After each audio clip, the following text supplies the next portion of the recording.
Today on Seculo, Jack Smith seeks another delay in the Trump January 6th case. Keeping you informed and engaged, now more than ever. This is Seculo. We want to hear from you. Share and post your comments or call 1-800-684-3110.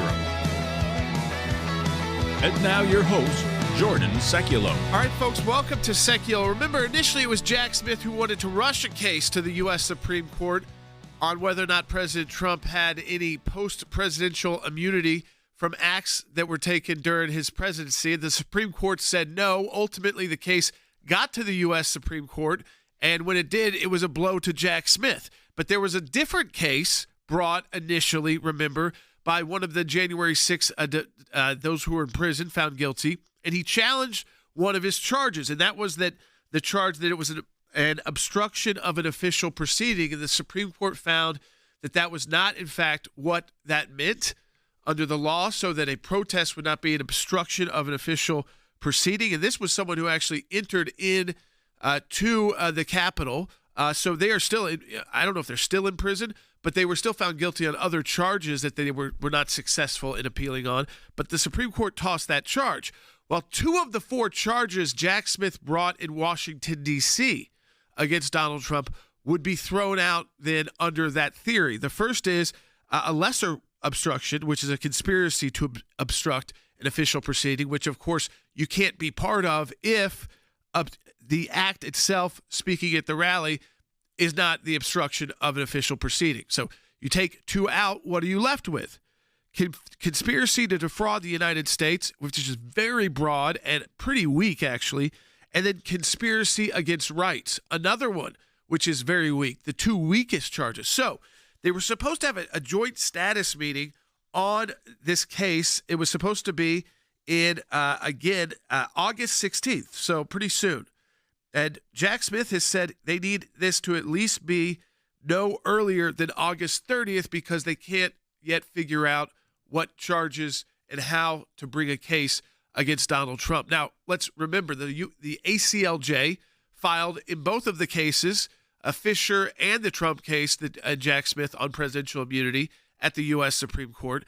The cases which may ultimately undo Jack Smith's entire prosecution. Remember, in Florida as well, in Florida, he was found to not be a valid appointment by the Department of Justice. That has been a notice of appeal, has gone to the 11th Circuit Court of Appeals, so that's certainly not going to be determined anything, probably finalized before the election in November. We're going to talk to my dad, Chief Counsel of the ACLJ, Jay Seculo, when we get back from the break. But, Will, when I see a move like this from Jack Smith, who was rush, he is the one that chose this strategy. We reminded people Jack Smith was good at getting indictments. He's hard. He is horrible.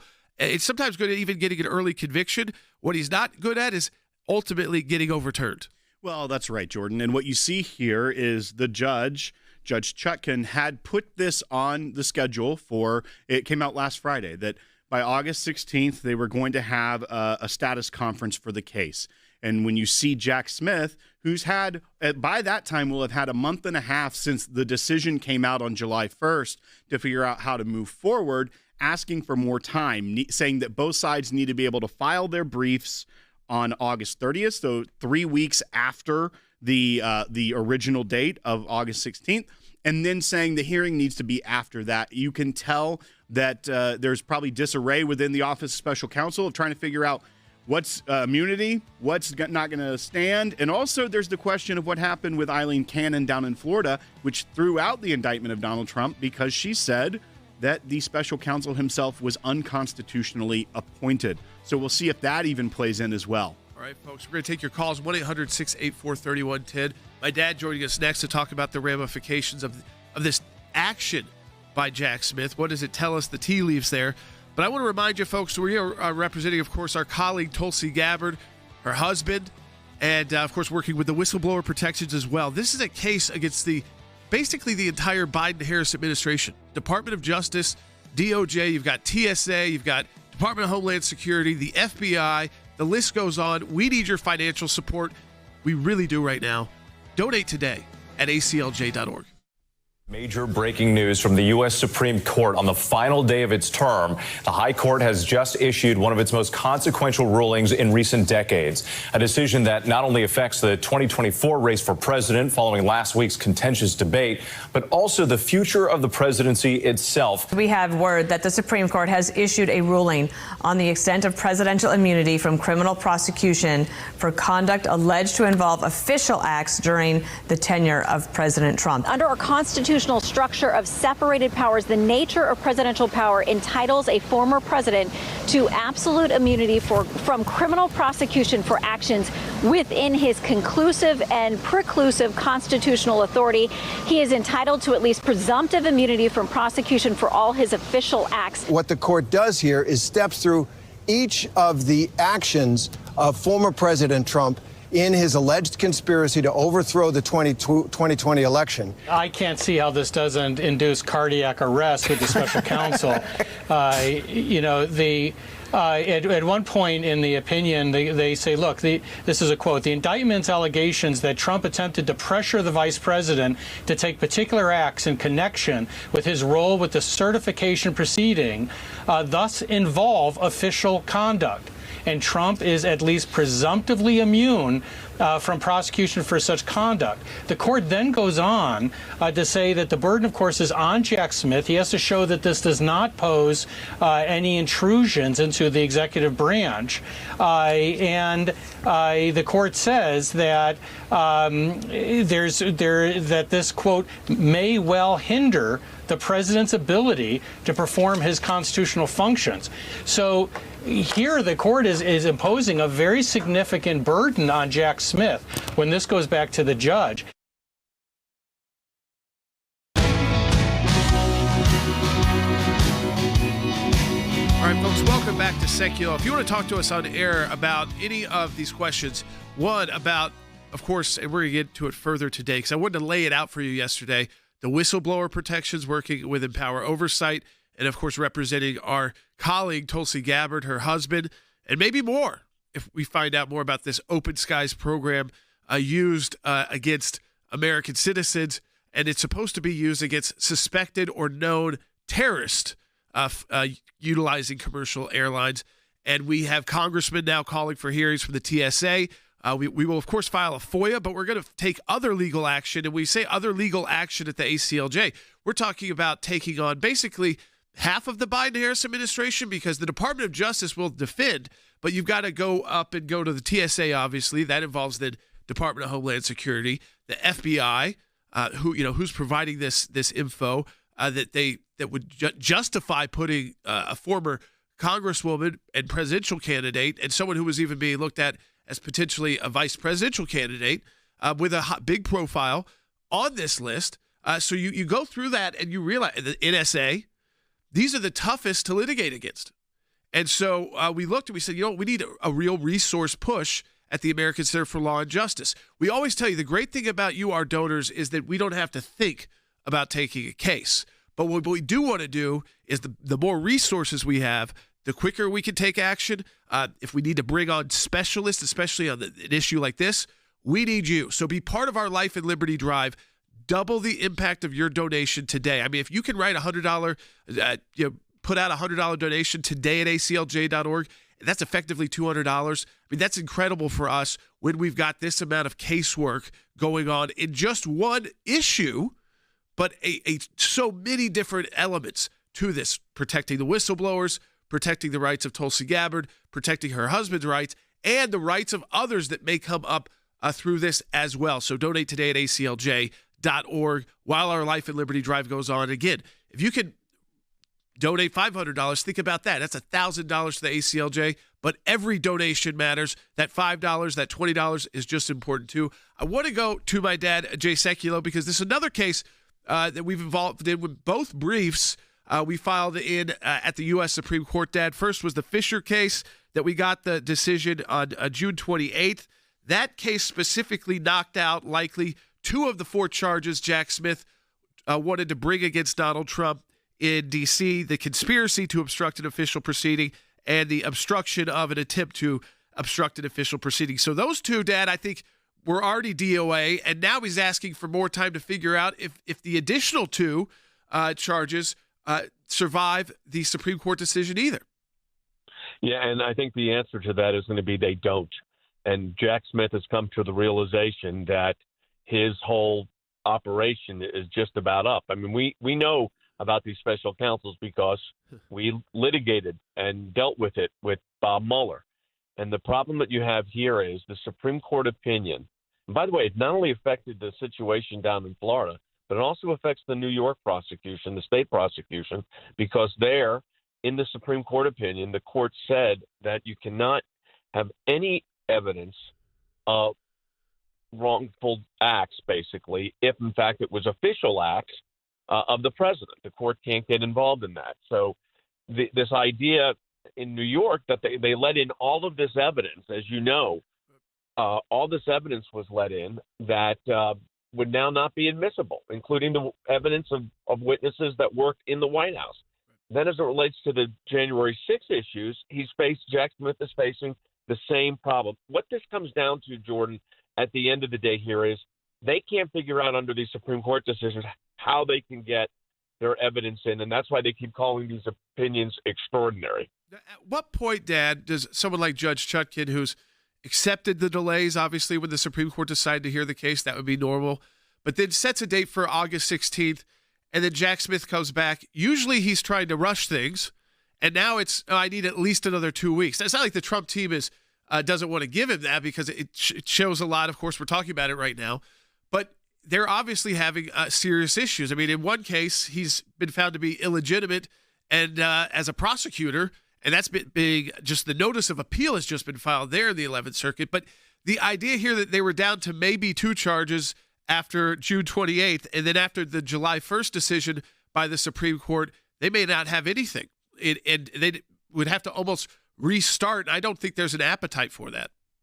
I don't think there is an appetite to restart. They'd have to call the new grand jury. They're not going to be doing that. I think Jack Smith's in a free fall, legally speaking.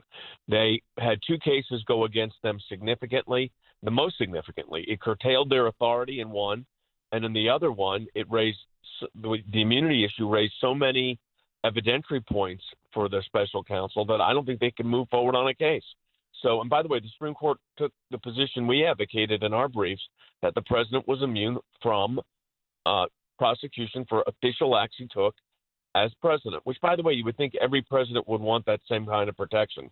So the Supreme Court got it right. Jack Smith, in 6 weeks now, has not been able to figure out, Jordan, how to move forward on their case. That's what this really is. Yeah, so let's say you give him 2 more weeks. So what is 2 more weeks really going to be for Jack Smith? There's just another 2 weeks to try and figure out if they can figure out something that they can file without looking ridiculous or having to tell the court that they've got to wait. Because I think at that point, I don't know that the court wants to keep waiting anymore on every single decision, especially the decision from the Supreme Court to say, listen, you've got to go through every specific act with a presumption of immunity when a president who's in office, and then determine, did an act, like, at what point does an act cross the line where it's no longer official and could be criminal? I mean, and that is a very fact-specific decision to make. I don't think there's just a rule that you can make on that. And even if there is, that's got to go all the way through the court system again.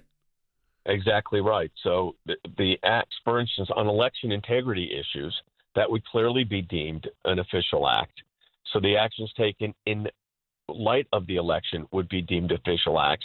So I think what Jack Smith is trying to do in the next 2.5 weeks, Jordan, is evaluate whether they can even move forward. I would not be shocked if there ends up being motions to dismiss.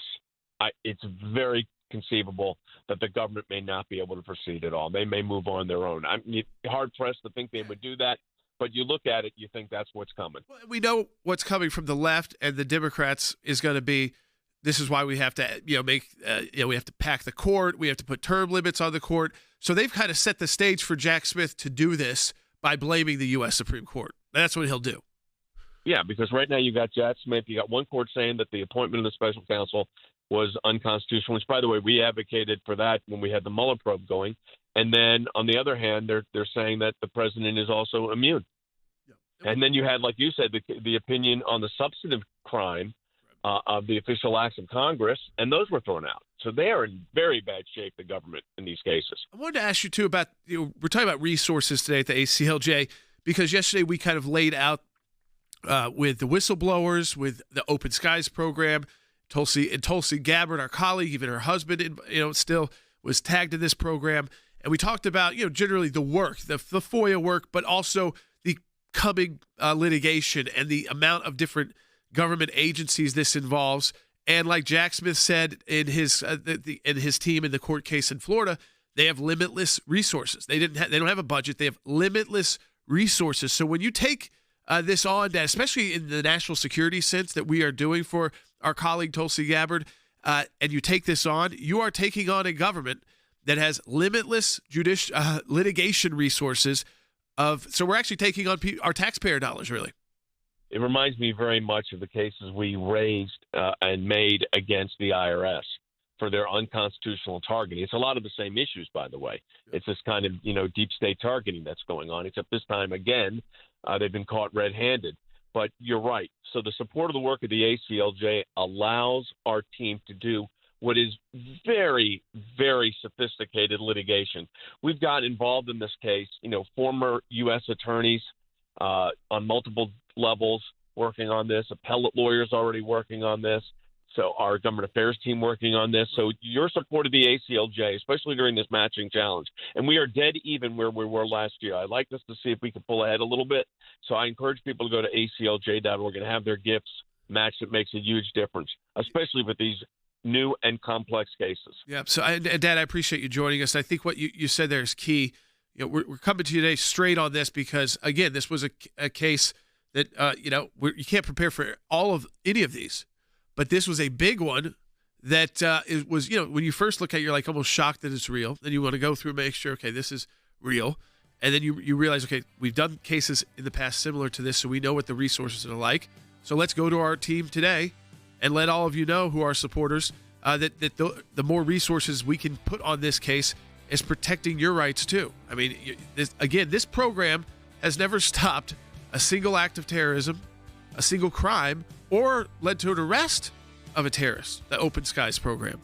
So I need you to take part in our Life and Liberty Drive right now. Make that donation at aclj.org, and your gift will be doubled. So again, if you can make that $100 donation today, this is the day to make that $100 donation. If you can make that $25 donation, this is the day to do it. $50. Every donation matters. Maybe you can donate $1,000 because this is going to be a massive case taking on the government. And it's not just for Tulsi Gabbard. It's for all of us and all of you. Donate aclj.org. We'll be right back. Every flight you went on, there were, 3 to 5 air marshals that were with you, and that you would go through a screening process that could take up to an hour every single time you boarded an airplane? Obviously, I experienced a significant change in my travel when all of this began on July 23rd. The air marshal whistleblowers who came out and were very disturbed by what was going on spoke the truth and confirmed my suspicions. But my real question is, what don't I know? And this is the real pain and stress that's been caused both to me and my family by this whole situation, is day and night wondering if and what government institution or agency is monitoring my phone calls, surveilling me in my movement, in my travels. When you live in this environment, it's impossible to feel free, knowing that they're looking for a reason to not only come after me, but look at what action they could possibly take against me. No American deserves this. No American deserves to live in fear of our own government. Why do I suspect that those whistleblowers are going to be the ones that end up getting attacked here? Well, we already know that the TSA has launched an investigation into those who leaked this information in complete defiance of the Whistleblower Protection Act, in taking an action that can only be seen as retaliatory. I give them great credit for having the courage to stand up for what's right and for our right to life, liberty, and the pursuit of happiness. In their surveillance of me and my family, that is what they have taken away from us. We, the American people, have constitutional rights that our government is charged to uphold, protect, and defend. And this government, under this administration, is doing the exact opposite.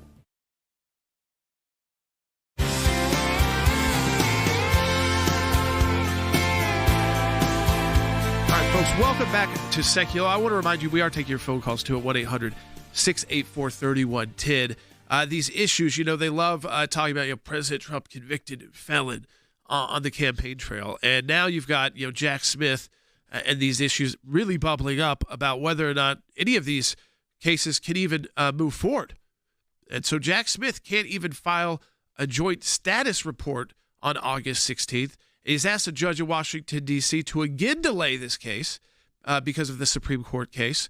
And the reason why he can't file, as my dad said, the joint status report, they want 2 more weeks, is because they're not sure they have any evidence that would be allowed under what the Supreme Court just issued. And, of course, there's part of that Supreme Court decision that said you've got to go back through and look at each act and go through a fact-specific kind of program put together, and then the Supreme Court would have to okay the constitutionality of that program, which is if it was while the president's in office, you have to assume, the Supreme Court said, that if it's an official act, then they have immunity from criminal prosecution, both while they are president and after their presidency. It doesn't make any sense to give it to them only while they're president, because if the immunity was gone the day after you're president, which is something they wanted to argue in court, then you would be a president that would felt like you were totally hamstrung, and that, again, if there was a switch in the power politically, they'd bring criminal charges against you for your official acts. And surprise, surprise, that happened to President Trump. Exactly. They didn't say that you could never, by the way, do anything you want as president. So don't hear that from the left. They said you have to give the presumption of immunity, that if it's done as president, it's an official act, and then you've got to determine, at what point does it become a criminal act that would be outside an official act, not just a policy decision, even one that's a radical policy decision that you might not like, does not make it criminal. And so, again, this affects all of the charges Jack Smith is trying to bring. But what we also know as well, and this is what I want to take your calls on at 1-800-684-3110, is that the deep state is alive and well, and they are going after the top folks who are willing to speak out. And I think the reason why they've targeted our colleague Tulsi Gabbard is because she left the Democrat Party. She, remember, delivered a very stinging kind of attack response to Harris during that initial presidential debate back in 2020. And then Harris gets the presidential nomination. Tulsi does an interview on Fox News. And by the way, I will say, not different than anything different than what she would say 2 weeks before that. It wasn't like she made some claim of some special information. It was opinion on now Harris as the nominee, and she was on stage with Harris. So she had to debate her, so she has knowledge about that. And then the next time she goes on a plane, which is 2 days later, she goes through the Quad S. She has air marshals following her around and on the plane with her. We now know from whistleblowers as well, we've got to protect them with Empower Oversight. So the resources at the ACLJ, we talk about just the broadcasting resources to tell the story, to get you all educated about it, while we've got an entire legal team. Obviously the FOIA is in movement right now, but we know that we are up against not one government agency, but maybe half a dozen or more. That's right. And really, I want to point back to something your dad said in the last segment about it has a lot of aura, if you will, of the IRS case. So to take people back, that was back the Tea Party movement during the Obama years. It came out of really the push against Obamacare and those midterms. But what we started seeing is that individual Tea Party groups, they reached out to us, that they were getting these very broad, weird, probing letters about the content of their prayers, wanting back-end access to their website, wanting a list of members, things that just weren't right. And when we first saw it, you had to look at it as, is this an anomaly? Yeah, that's almost what you felt like. This has to be a one-off, just moronic move by someone at IRS, and how could this possibly have gone out to what we learned was thousands of the letters sent out. Right. And then as we dug at the ACLJ, as our attorneys got to work, we realized this was a systematic effort to try to silence the voice of the political enemies of President Obama at the time. Bring criminal charges against him. Exactly. And Jack Smith was running the office that Lois Lerner went to. Exactly. To see, and she wrote in the email, if we could bring a couple of criminal charges against these groups, that shuts them down. No one's going to want to be part of the Tea Party group. So it wasn't even about tax exempt status ultimately. It was about putting grassroots Americans in prison. When else has that been done? Because of people that attended a rally. Even their folks, or trying to be done to a president because they spoke at a rally.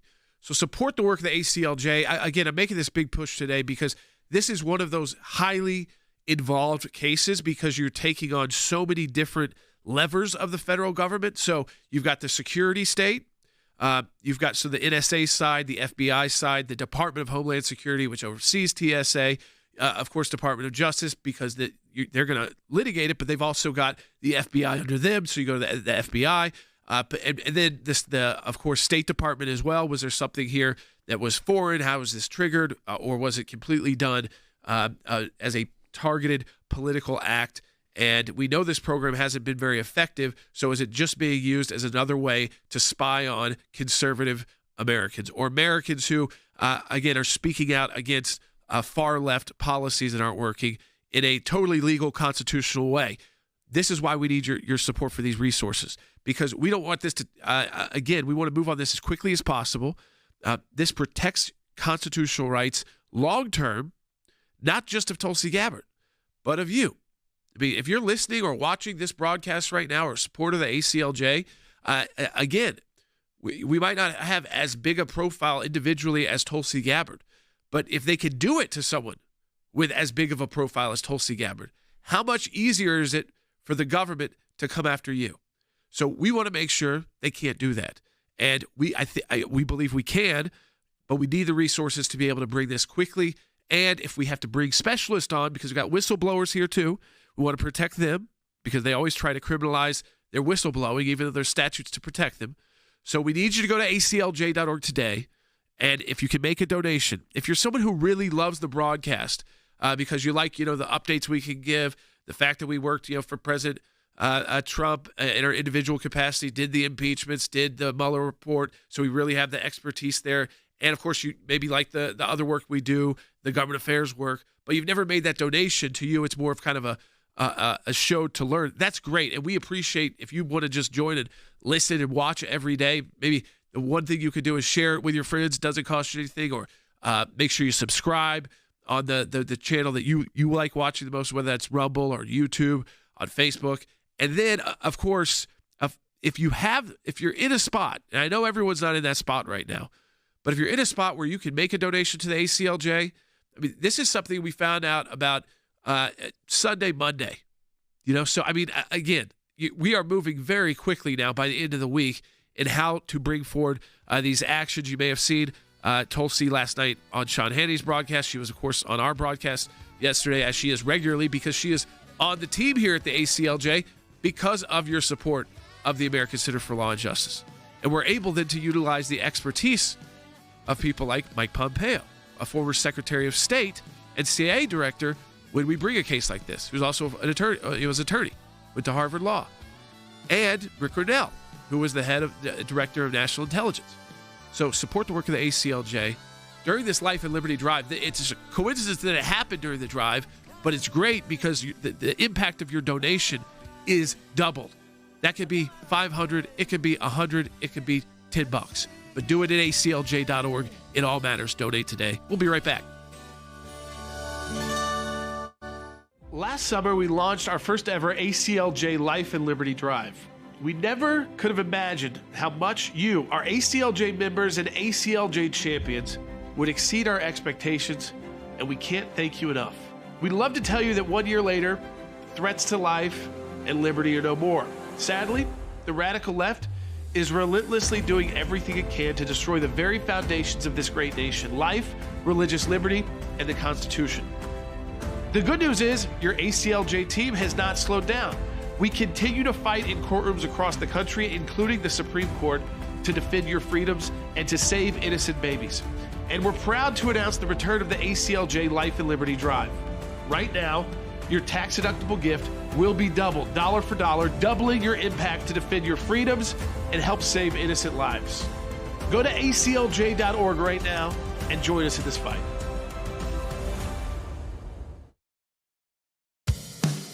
Keeping you informed and engaged. Now more than ever. This is Seculo. And now your host, Jordan Seculo. All right, folks, welcome back to Seculo. We are taking your phone calls, too. We'll start taking those in this second half hour of the broadcast. If you want to talk to us on air, 1-800-684-3110. If you've got more questions about what we've talked about with Jack Smith, and we'll update you about that just in case you're just joining us. And my dad was joining us earlier to kind of break down why this request of Jack Smith to get more time to file his joint status report with the court in D.C. in light of the fact that 2 charges he wanted to bring against President Trump have fallen apart because of the Fisher case, which was thrown out by the U.S. Supreme Court. Those charges on conspiracy to obstruct an official proceeding and the obstruction of an official proceeding, those were thrown out by the Supreme Court.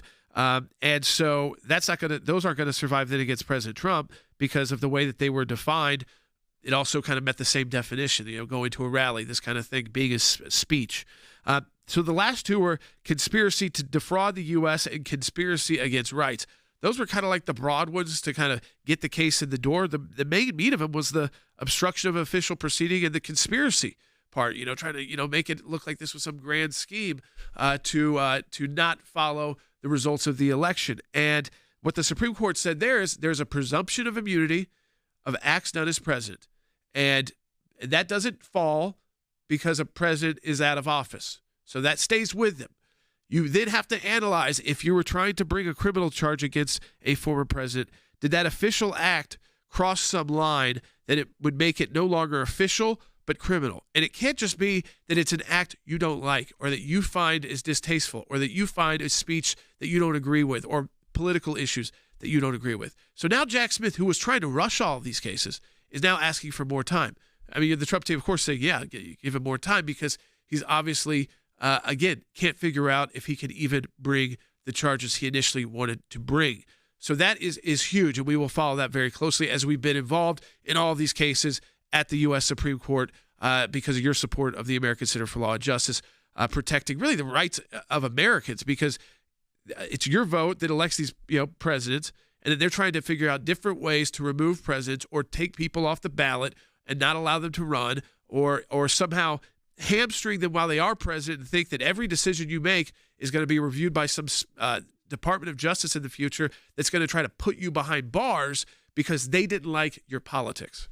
That's right. And once again, back to the Tea Party case, the entire objective of the IRS was to silence conservative speech.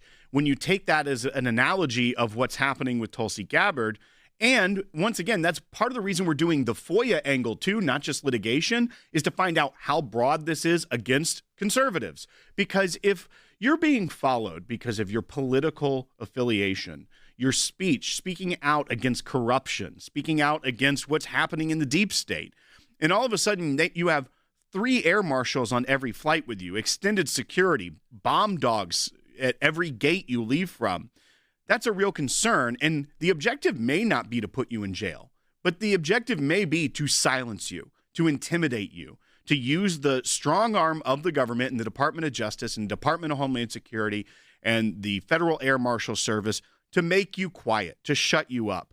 And we know that they have a bloated budget in TSA as well. The Inspector General in 2019 wrote this in a report, a status report, said, we identified $394 million in funds that could be put to better use within the Federal Air Marshal Service. So the very people that are being tasked with tracking Tulsi Gabbard in an OIG report, they're wasting $394 million. Imagine how large that budget is to continue this type of deep state spying on American citizens and labeling them as terrorists. My Lord, she's on our broadcast. On Fox News last night with Sean Hannity. She's active, vocally on all the issues on places like X, or formerly Twitter, social media, and yet they still feel like they've got to send out TSA agents to intimidate you and to take out all of your luggage and kind of embarrass you every time you go to an airport. This wasn't just random, like one time. Sometimes that happens. This was every time. So it's an extra 45 minutes of going through the airport and having that happen to you in front of people who likely recognize who it is. Donate to the ACLJ right now. We need your financial support. This is going to be a big one. ACLJ.org. At least one debate showdown now set between former President Trump and Vice President Harris for September 10th, with Trump announcing in a news conference he's also accepted debate invitations from 2 more networks and challenged Harris to commit as well. After weeks of back and forth negotiating, Trump's upping the ante on his Kamala debate challenge. I think it's very important to have debates, and we've agreed with Fox on a date of September 4th.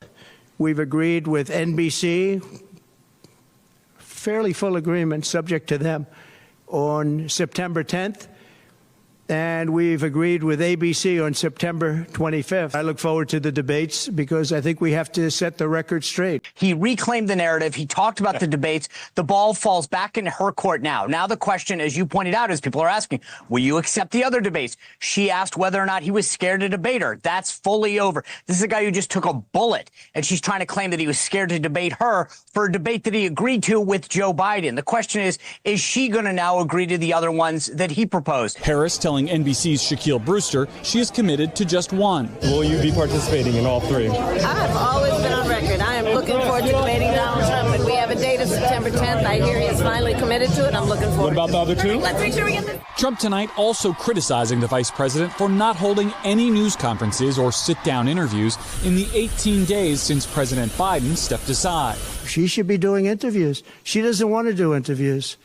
And the reason she doesn't is, number one, her policies are so bad. A Harris aide told NBC News Harris and running mate Tim Walz would like to do a joint interview, quote, in a few weeks. Now, Harris and Walz are waking up this morning in Arizona, where they will rally with supporters tonight in the Phoenix area before heading to Las Vegas tomorrow. Former President Trump is headed to Bozeman, Montana today for a fundraiser and a campaign rally in a reliably red state where Republicans hope to flip a Senate seat.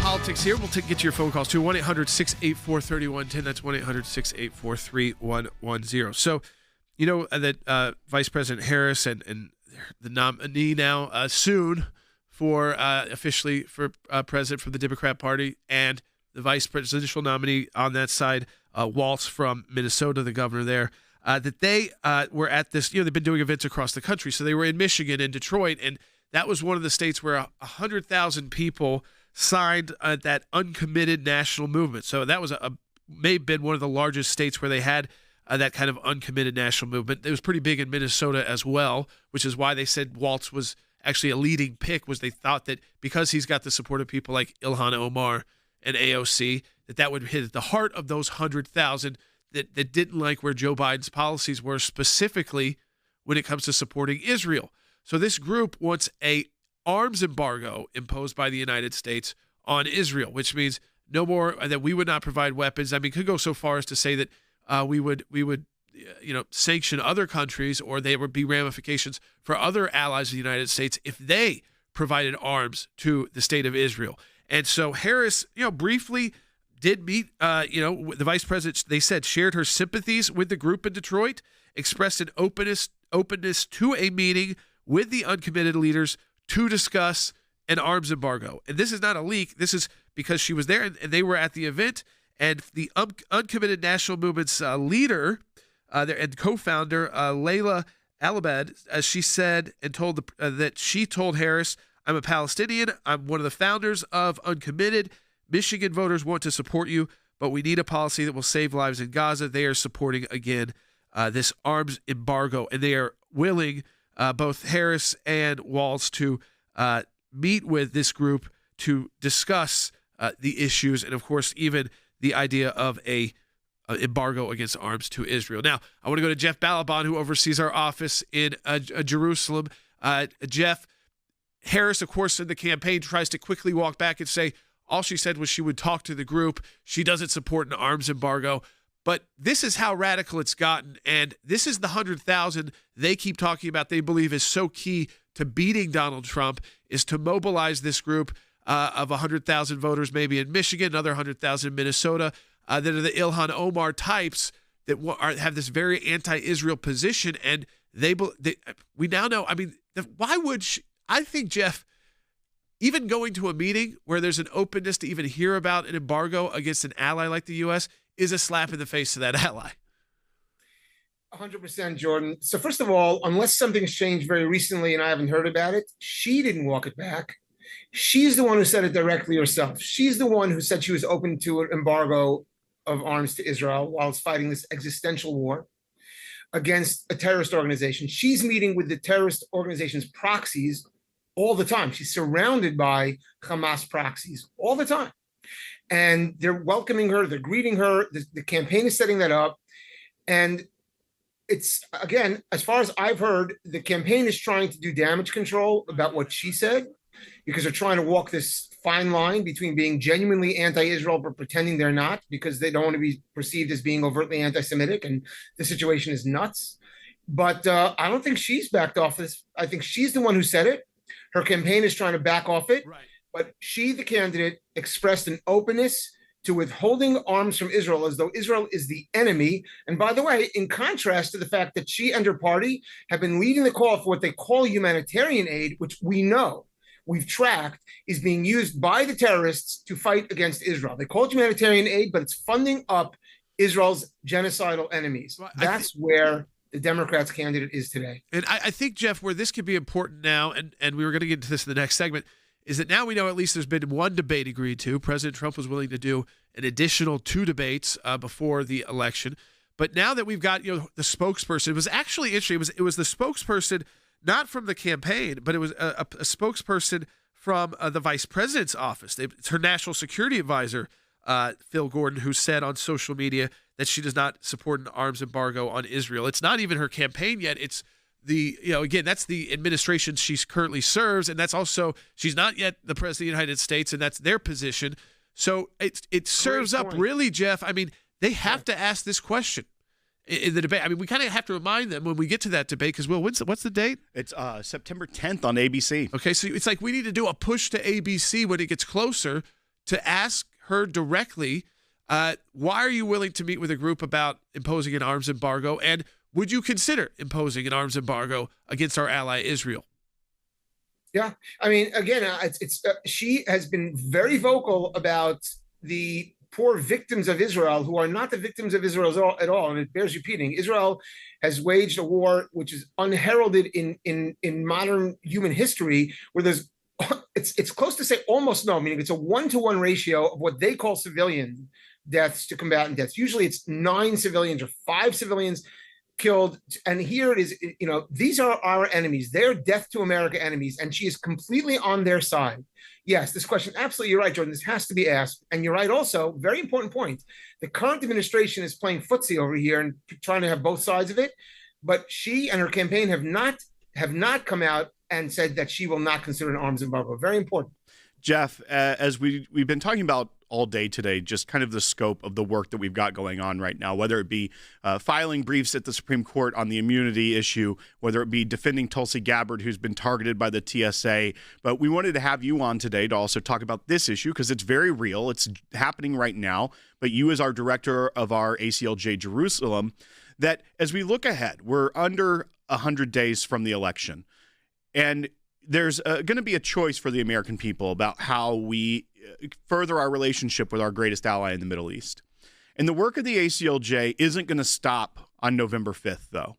So if the administration that is incoming is more friendly to Israel, as the Trump administration was in the past with all of the accomplishments and would presumably be in the future, versus a ticket with Kamala Harris, as we've issued these whole issues about potential embargo, but also you look at who her choice for a running mate is, someone who praises Ilhan Omar, who says it makes him happy to think about that she is in Congress, and also know that he was one of the first people to speak out calling for a ceasefire, aligning himself with what Hamas is propping up and pushing around the country.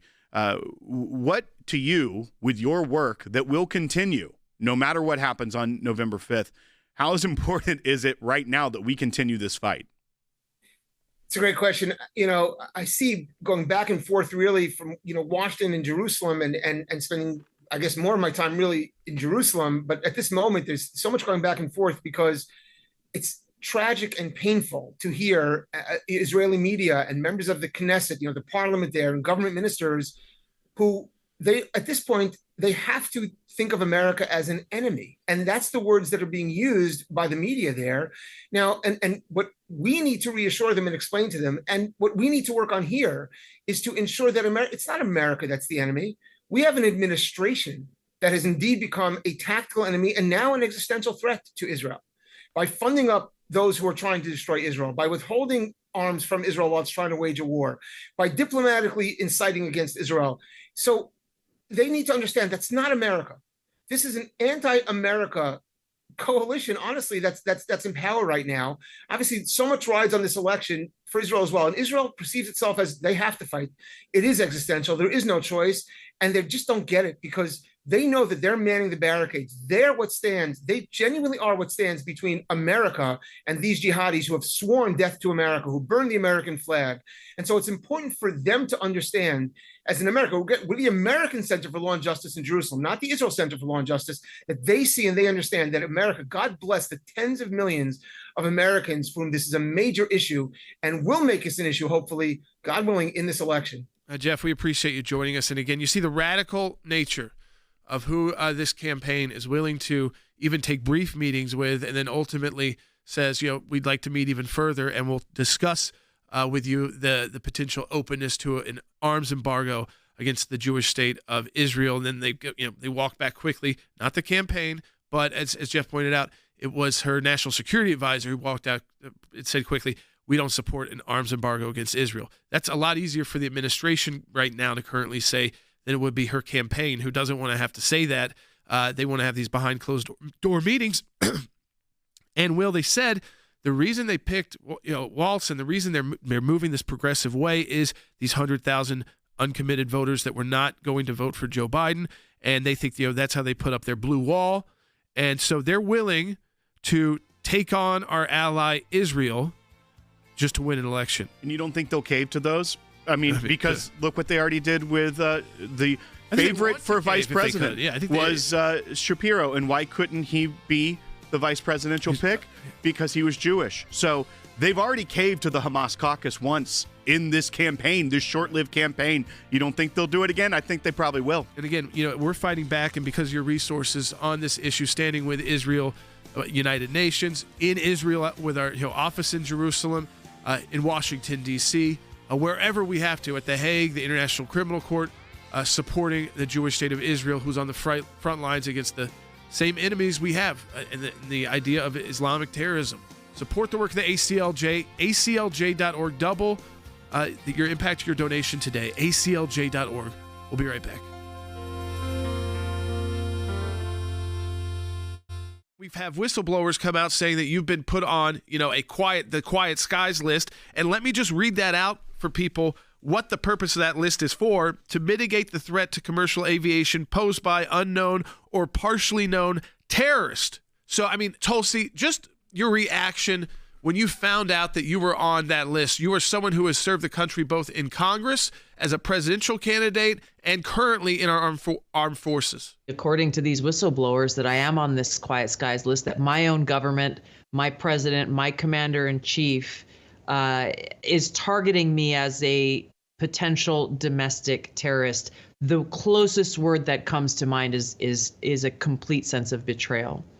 And it's betrayal because I, like so many Americans, enlisted because of the Islamist terrorist attacks on 9/11, enlisted to serve in our country's military, to ensure the safety, security, and freedom of the American people, to go after and defeat and destroy those Islamist terrorists who continue to pose the greatest short and long-term threat to us, to our security, and to our freedom. And so now, after serving over 21 years and continuing to serve in our nation's military, my own government has labeled and is targeting me directly now as a domestic terrorist, as they are many others. I'm not alone in this.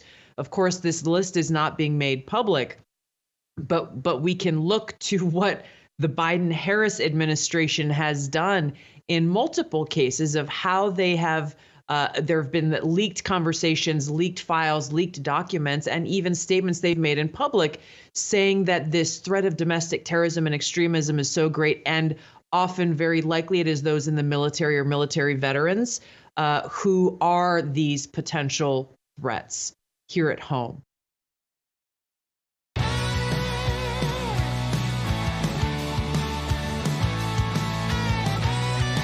All right, welcome back to Sekiel. So we are going to get to the phones now, 1-800-684-3110, but we did want to get that update from Jeff because that was another issue. There's going to be a lot of different issues popping up every day, work of the ACLJ, because you're in this presidential season, and we've got a very radical candidate running with a very radical vice presidential candidate on issues that you care about, whether that's Israel or life. I mean, this is the most pro-abortion ticket definitely in history.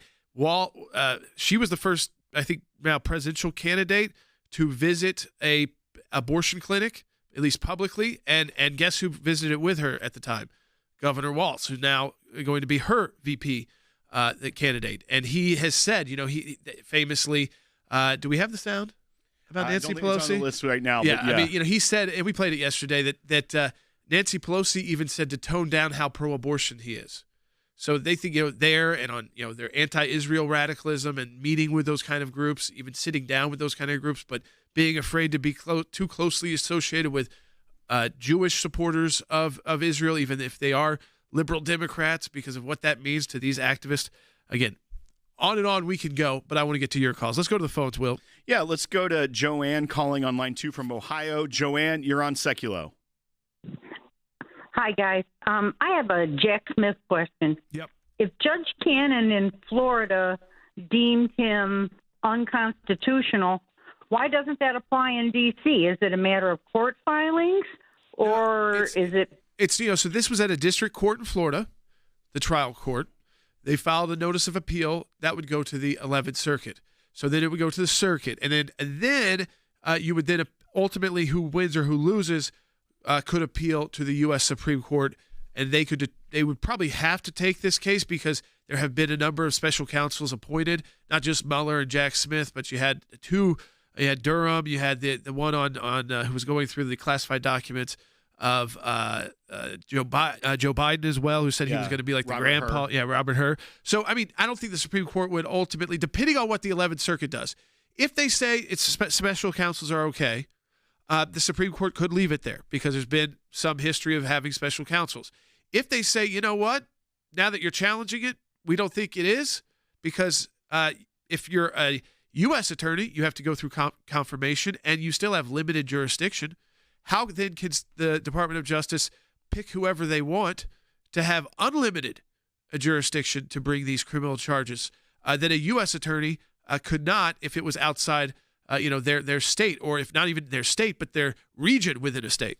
And in her order, so ultimately it does impact nationally, but Right. that's why he can still move forward in some regions of the country. And in her order, she specifically said this pertains only to these proceedings. Right. Sometimes you will see an activist judge that tries to say, I'm making law for the entire country, I'm making a ruling, and those quickly get you typically see a injunction very quickly from the appeals court on something of that magnitude, because the appeals court wants to make sure they get their eyes on it before they're setting national precedent. And a lot of times those do go straight to the Supreme Court relatively quickly when it's something that a district court judge is trying to make a national injunction or make national precedent on. So that was a good question, though. Yeah, we do have that sound from Tim Walz if you want to play it. Let me just play it for you, because just in case you didn't hear the broadcast yesterday, when we called Tim Walz the most radical pro-abortion nominee for vice president to be, part of the executive branch in history, Nancy Pelosi is the one who believes that as well. Take a listen to Walz in his own words. My record is so pro-choice, Nancy Pelosi asked me if I should tone it down. I stand with Planned Parenthood, and we won. Okay. The joy of abortion is what also is just so troubling always to me. Is the Democrat Party in the past, even those who supported a pro-abortion agenda weren't celebrating the idea of having to make these very difficult decisions. They would actually acknowledge that, Will. Right. Now it's, I love abortion. I mean, and Nancy Pelosi's like, whoa, man, like, you're going to get us beat because that's not where the American people are. Where we've seen after Roe, there's been obviously a lot of debate about where people want to set the limits and these kind of education we need to do. Where they don't want to set the limit is no limit at all. I mean, that has been clear in all of the polling. So if that's what you're going to go out with, a message of no limits on abortion whatsoever, the American people don't support that. And yet what they're going to try to do is say, no, it's not that. We just want to make sure the government's not involved at all. But the government has to be involved in moral decisions sometimes. I mean, that's why we have crimes. We say, okay, this is criminal. This rises to a level of, a misdemeanor. This is what rises to the level of a felony, and on we go. Those are not just decisions based off what we think is good or bad, but it's also decisions based on morals. I mean, you cannot divorce that from governing. Exactly. Let's go to the final call of the day. Bill calling from Wyoming on line 1. Bill, you're on Seculo. Hey, Bill. Yeah, thanks for taking my call. I got a question. This business about Harris visiting these groups, wanting to embargo weapons to Israel. Israel is fighting against terrorism right now, and if they have no way of fighting, who's going to take up the fighting for the rest of the world? Well, listen, I mean, ultimately, it ends up coming to our doorstep and us fighting it again. So it's a bad policy for the U.S. because the easier it is for those terrorists to exist in the Middle East and have those places where they can organize safely. That used to be like, remember they would utilize Afghanistan. Before that, it was Sudan. And then now that we saw, of course, that Qatar would take some of the Hamas leaders' political wing, but now the Hamas leader is a militant who's inside the Gaza Strip. So and Iran could not protect Ismail Haniyeh, the former leader of Hamas, from being killed in Tehran when he left Qatar for once to go to the inauguration of the new Iranian president. When the former Iranian president had this random helicopter crash that killed like half of their administration, their cabinet there. So again, if we're not fighting it with Israel, we're going to be fighting it alone. And I want to explain to you, when you impose an embargo, you would then go to the UN and ask other countries to impose the same embargo, or else face some wrath of the of the United States. And remember, we've got countries that are pretty big supporting the other side here, like China and Russia to some extent, who would be willing to get arms into enemies like Iran, who are the ones really now the lead fund. They are the number one sponsor of terrorism. We know that financially. But they're kind of running the whole show now of terrorism. And instead of promoting the Abraham Accords and putting together a peace plan and really kind of encircling Iran and bringing on a Russia and bringing on a China and saying, listen, let's keep them out of the nuclear power game. You may have them, we may have them, but we don't trust these guys. You really can't. Honestly, China and Russia, you really trust these guys to have nuclear weapons? Have you looked at what their beliefs are and their willingness potentially to use this in an Armageddon-style move? Again, this is not just kind of just rhetoric right now. This is realities of who we're voting for, the elections, election integrity, of course, that we are concerned about, and right now the targeting of Americans continuing, whether it's President Trump, whether it's Tulsi Gabbard, our colleague. You know what we're doing at the ACLJ? We fight back, and we use all the resources that we have available to do that. And this is a time where we're asking you, because we really need the resources available to fight the TSA on this program, to fight back on the FBI and DHS, to preserve not just Tulsi's rights, Americans' rights. Go to aclj.org and donate today.